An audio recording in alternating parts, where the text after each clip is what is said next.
Good morning all of you.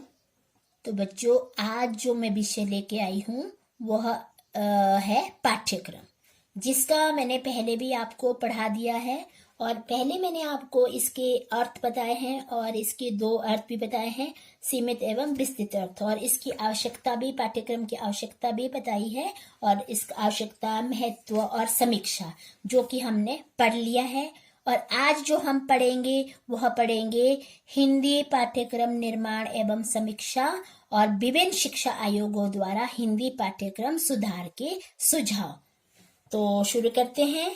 सबसे पहले तो हिंदी पाठ्यक्रम के निर्माण की आवश्यकता। इसमें क्या है कि शिक्षा जो है मानव समाज के लिए बहुत नितांत आवश्यक है, बहुत जरूरी है। जो आज के वैज्ञानिक युग में शिक्षा के बिना मानव जीवन एक अधूरा है। मनुष्य के पास अगर ज्ञान नहीं है, शिक्षा नहीं है तो क्या है कि अधूरा है। और पाठ्यक्रम शिक्षा का ही एक प्रमुख अंग है तथा इसका लक्ष्य शिक्षा की विषय सामग्री तथा उससे जुड़ी क्रियाओं का निर्माण करना है, जिससे समाज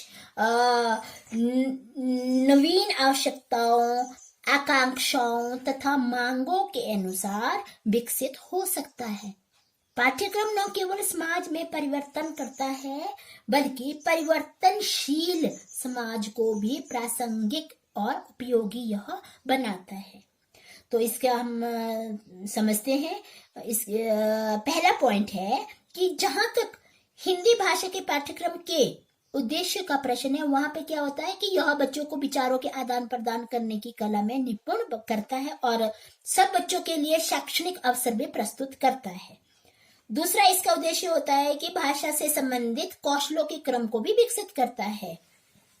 और तीसरा है कि यह बच्चों में परिवार, समाज और राष्ट्र के प्रति भी सकारात्मक दृष्टिकोण उत्पन्न करता है।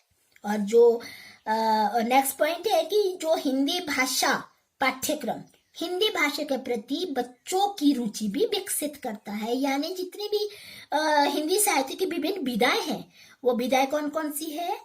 कविता है, कहानी है, उपन्यास है, नाटक है, निबंध है, जीवनी है आदि को पढ़कर क्या होता है, वो लाभान्वित होता है, उनमें रुचि होती है उनमें, और उसमें आनंद भी आता है उसे पढ़कर।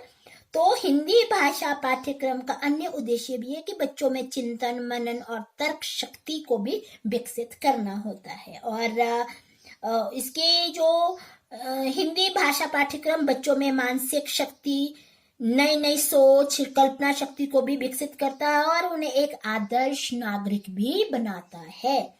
अब क्या है, अब पढ़ते हैं इसकी हिंदी पाठ्यक्रम की समीक्षा। तो क्या है कि हिंदी के 4 अंग होते हैं। कौन कौन से अंग है?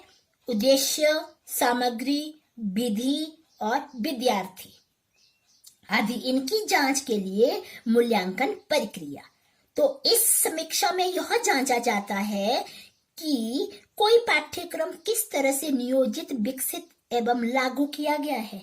समय समय पर पाठ्यक्रम की समीक्षा करने की आवश्यकता होती है। तो समय समय पर समीक्षा भी पाठ्यक्रम की जानी चाहिए। तो पाठ्यक्रम की समीक्षा की आवश्यकता क्यों महसूस हुई, यानी पाठ्यक्रम की समीक्षा की आवश्यकता है। तो यहाँ पे हम पाठ्यक्रम की समीक्षा की आवश्यकता को स्पष्ट पॉइंट करके समझाते हैं। पहला पॉइंट है कि पाठ्यक्रम की उपयोगिता। तो पाठ्यक्रम की समीक्षा द्वारा यह भी पता लगाया जा सकता है कि पाठ्यक्रम कितना उपयोगी है और जिन उद्देश्यों को प्राप्त करने के लिए यह पाठ्यक्रम बनाया गया, यह कितना उपयोगी है और उन उद्देश्यों को प्राप्त करने में वह पाठ्यक्रम कितना सफल भी हुआ है। अब आता है सेकंड जो पॉइंट आता है, वह आता है नए पाठ्यक्रम का विकास। किसी भी कक्षा के लिए नया पाठ्यक्रम बनाते समय पिछले पाठ्यक्रम की विशेषताओं, कमियों आदि का भी पता लगाया जा सकता है। तो नए पाठ्यक्रम का तभी विकास होगा, पहले हमें ये भी जानना है कि पहले पाठ्यक्रम में कोई प्रॉब्लम तो नहीं आई है, कोई कमियां तो नहीं आई है, तो ये भी पता लगाया जा सकता है। तीसरा है अप्रासंगिक व पुरानी विषय सामग्री को हटाना, यानी समीक्षा करते समय हमें साथ साथ समय के साथ साथ कुछ पाठ्य सामग्री पुरानी व अप्रासंगिक भी हो जाती है। उन्हें पाठ्यक्रम में बनाए रखने से पाठ्यक्रम क्या हो जाती है, अनुपयोगी हो जाता है। तो हमें क्या करना है, समय समय पर पाठ्यक्रम की समीक्षा करते रहना बहुत आवश्यक हो जाता है। और फोर्थ पॉइंट है समसामयिक ज्ञान का समावेश। यहाँ पे ज्ञान, विज्ञान, अनुसंधान आदि के क्षेत्र में जो नवीनतम अवधारणाएं, सिद्धांत आदि जन्म लेते हैं, उन्हें पाठ्यक्रम में तभी सम्मिलित किया जा सकता है जब उसकी समय समय पर समीक्षा की जाए। अब आए हैं 6 पॉइंट कि गुणवत्ता नियंत्रण का साधन। यहाँ पे क्या है कि पाठ्यक्रम की समीक्षा करके ही उक्त पाठ्यक्रम की गुणवत्ता बनाई जा सकती है। यानी अगर समीक्षा नहीं करते तो पाठ्यक्रम की समीक्षा के पाठ्यक्रम को गुणवत्ता नहीं बनाई जा सकती थी। तो पाठ्यक्रम की समीक्षा करके ही उक्त पाठ्यक्रम की गुणवत्ता बनाई जा सकती है, और उसके लिए विद्यालय के पाठ्यक्रम की गुणवत्ता तभी उच्च स्तर की होगी जब उसकी समय समय पर भी समीक्षा की जाए। हम यही कह सकते हैं, अंत में संक्षेप में हम यही कह सकते हैं कि जो पाठ्यक्रम के निर्माण के उपरांत निम्नलिखित तथ्यों को परखना ही पाठ्यक्रम की समीक्षा कहलाती है। हम इसके गुण दोष को परखते हैं और इसको ही समीक्षा कहते हैं। और तो जो गुण दोष है वो क्या है, जैसे सबसे पहला पॉइंट है कि पाठ्यक्रम में उन सिद्धांतों का कहाँ तक निर्वाह हुआ जिन सिद्धांतों के आधार पर पाठ्यक्रम बनाया गया है, ये हम इसकी परख करते हैं। सेकंड है, यदि पाठ्यक्रम में उसके सिद्धांतों का निर्वाह नहीं हुआ तब उसके क्या कारण रहे हैं। और नेक्स्ट पॉइंट है कि पाठ्यक्रम शिक्षा के उद्देश्य को प्राप्त करने में कहाँ तक सफल हुआ है। और नेक्स्ट पॉइंट है, पाठ्यक्रम में अप्रासंगिक एवं पुरानी विषय वस्तु के स्थान पर नई एवं समसामयिक विषय वस्तु को स्थान दिया जाना चाहिए। नेक्स्ट पॉइंट है, क्या पाठ्यक्रम द्वारा शिक्षण अधिगम की गुणवत्ता में सुधार हो रहा है कि नहीं। ये चीज हम क्या करते हैं, पाठ्यक्रम के निर्माण के उपरांत हम इसको परखते हैं। अब आता है पाठ्यक्रम की समीक्षा के समय ध्यान रखने योग्य बातें, कि हमने पाठ्यक्रम की समीक्षा करते समय हमें निम्नलिखित बातों की ओर भी हमें ध्यान रखना चाहिए। वो क्या ध्यान रखना चाहिए, पहला पॉइंट है कि पाठ्यक्रम का निर्माण छात्र छात्रों के लिए होता है। ऐसा नहीं है कि ये सिर्फ छात्र छात्रों के लिए, विद्यार्थियों के लिए ही होता है, बल्कि छात्र छात्रा पाठ्यक्रम को सीखने के लिए है। अर्थात पाठ्यक्रम एक साधन है, साध्य नहीं है। अतः जो पाठ्यक्रम की समीक्षा करते समय हमें यह भी देखना आवश्यक होता है कि पाठ्यक्रम जिस स्तर के छात्रों के लिए बनाया गया है, क्या वह उस स्तर के छात्रों की रुचियां, क्षमता, बौद्धिक विकास आदि के अनुरूप है कि नहीं। सेकंड पॉइंट है कि यह एक मनोवैज्ञानिक सत्य है कि सभी छात्रों को बौद्धिक स्तर एक जैसा नहीं होता। ये आप भी जानते हैं कि जो हर बच्चा का क्या है, छात्रों का बौद्धिक स्तर सेम नहीं होता। किसी का स्तर ऊंचा होता है, कोई गिफ्टेड चाइल्ड होता है, स्लो लर्नर होता है, तो हर की बौद्धिक स्तर अलग अलग भिन्न भिन्न होता है। तो कुछ छात्र मेधावी होते हैं, तो कुछ छात्रों की समझ शक्ति क्या होती है, कमजोर होती है, फिर भले ही वे समान आयु के क्यों ना हो। तो हमें यह ध्यान रखना होता है कि पाठ्यक्रम बनाते समय कि क्या सारा पाठ्यक्रम केवल मेधावी छात्रों का ध्यान में रखकर बनाया गया है, या क्या उसमें छात्रों के मानसिक स्तर की भिन्नता के आधार पर विभिन्न प्रकार के पाठों का समावेश किया गया है। तो इस तरह से हमने ये ध्यान रखनी है कुछ बातें। नेक्स्ट पॉइंट है कि पाठ्यक्रम छात्रों के ज्ञान की आवश्यकता को पूरा करने वाला होना चाहिए, और जो पाठ्यक्रम होता है इस दृष्टि से समीक्षा की जानी चाहिए कि क्या वह छात्रों के ज्ञान की आवश्यकताओं को भी पूरा करता है कि नहीं। अब आता है कि क्या पाठ्यक्रम इकाइयों में विभाजित किया जा सकता है या नहीं। और क्या प्रत्येक इकाई शिक्षा के किसी एक उद्देश्य को पूरा करती है, यह भी पाठ्यक्रम की समीक्षा करते समय देखना बहुत अति आवश्यक होता है। तो ये था बच्चों ध्यान पाठ्यक्रम की समीक्षा के समय ध्यान रखने योग्य बातें। तो अब करते हैं विभिन्न शिक्षा आयोगों द्वारा हिंदी पाठ्यक्रम सुधार संबंधी सुझाव। यहाँ पे क्या है कि भारत में स्वतंत्रता प्राप्ति के बाद हिंदी भाषा के प्रचार प्रसार उसमें एक रूपता लाने व हिंदी के पाठ्यक्रम में सुधार के लिए विशेष प्रयास किए गए हैं और ये प्रयास केंद्रीय व राज्य सरकारों द्वारा अलग अलग स्तर पर भी किए गए और जो पाठ्यक्रम का निर्धारण तथा उसके अनुरूप पाठ्य पुस्तक की रचना ये दोनों राष्ट्रीय महत्व के कार्य है और इस महत्व को ध्यान में रखते हुए विद्यालय शिक्षा के लिए उपयुक्त पाठ्यक्रम एवं पाठ्य पुस्तकों का प्रणयन का कार्य पिछले 4 दशकों से राष्ट्रीय शैक्षिक अनुसंधान एवं प्रशिक्षण परिषद के द्वारा किया जा रहा है और हिंदी पाठ्यक्रम में सुधार लाने के लिए विभिन्न आयोगों की सिफारिशों नीतियों आदि को आधार बनाया गया है। तो इसके क्या है, इनमें से जो प्रमुख आयोग है वो निम्नलिखित है।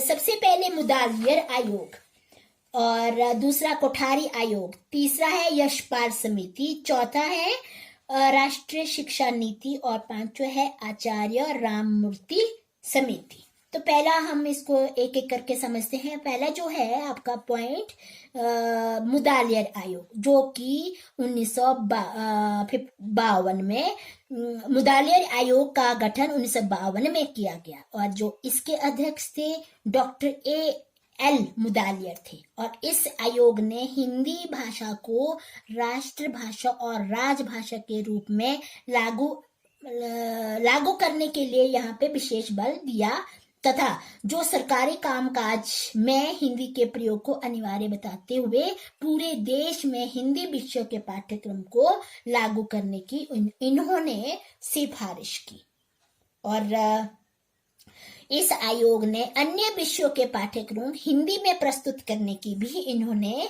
सिफारिश की। तो ये क्या था, मुदालियर आयोग।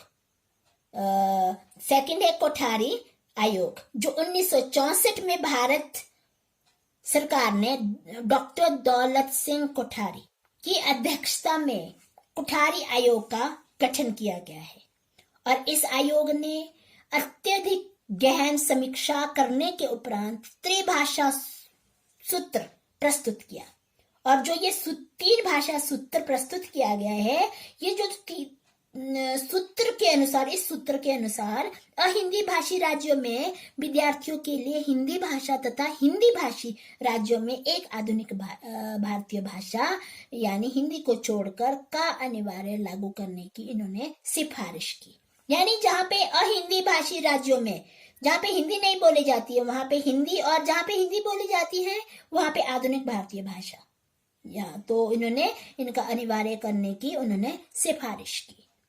थर्ड है यशपाल समिति। यहाँ पे प्रोफेसर यशपाल की अध्यक्षता वाली इस समिति ने 1993 में अपनी सिफारिशें प्रस्तुत करते हुए कहा है कि जो हिंदी भाषी क्षेत्र में न केवल गणित विज्ञान आदि विषयों की पाठ्य पुस्तकें जो कि हिंदी माध्यम से पढ़ाई जाती है बल्कि मातृभाषा के रूप में भी पढ़ाई जाने वाली हिंदी विषय पाठ्य पुस्तकें भी बालक के दृष्टिकोण को ध्यान में रखकर नहीं लिखी गई है। इन विषयों की पाठ्य पुस्तकों में प्रयुक्त शब्द वाक्य विन्यास आदि भाषा के साथ साथ विषयों को जटिल बनाते हैं। तो इस प्रकार की समिति ने विद्यार्थियों की बौद्धिक क्षमता व मानसिक अवस्था के अनुरूप हिंदी विषयों की पाठ्य पुस्तकें पाठ्यक्रम में सम्मिलित करने की उन्होंने सिफारिश की है। तो अब जो 4th पॉइंट है वो है राष्ट्रीय शिक्षा नीति जो कि 1986 राष्ट्रीय शिक्षा नीति 1986 के अनुसार हिंदी पाठ्यक्रम में सुधार लाने के लिए निम्नलिखित विषय पर बल दिया गया है। और वो क्या है? पहला पॉइंट है कि विद्यार्थियों में हिंदी भाषा के अध्ययन व विश्लेषण के प्रति रुचि उत्पन्न करना। सेकंड, उन्होंने बल दिया है कि विद्यार्थियों विशेषकर माध्यमिक स्तर को हिंदी भाषा के प्रमुख तत्वों का सामान्य परिचय देना, ताकि जो उच्च कक्षा में इन विषयों तत्वों का गहन अध्ययन करने का आधार बन सके। थर्ड है कि विद्यार्थियों को हिंदी भाषा के तत्वों का सैद्धांतिक विवेचन करने के साथ साथ हिंदी भाषा के व्यवहारिक एवं प्रायोगिक पक्ष से भी भली भांति उन्हें परिचित करवाना है। और जो नेक्स्ट पॉइंट है, विद्यार्थियों में साहित्य के प्रति रुचि उत्पन्न करना। और उसका नेक्स्ट पॉइंट है कि मानक व साहित्यिक हिंदी के माध्यम से विद्यार्थियों में नैतिकता, राष्ट्रीयता और भावनाओं का विकास करना। अब जो हमारा लास्ट पॉइंट है वह है पांचवा पॉइंट, वह है आचार्य राममूर्ति समिति।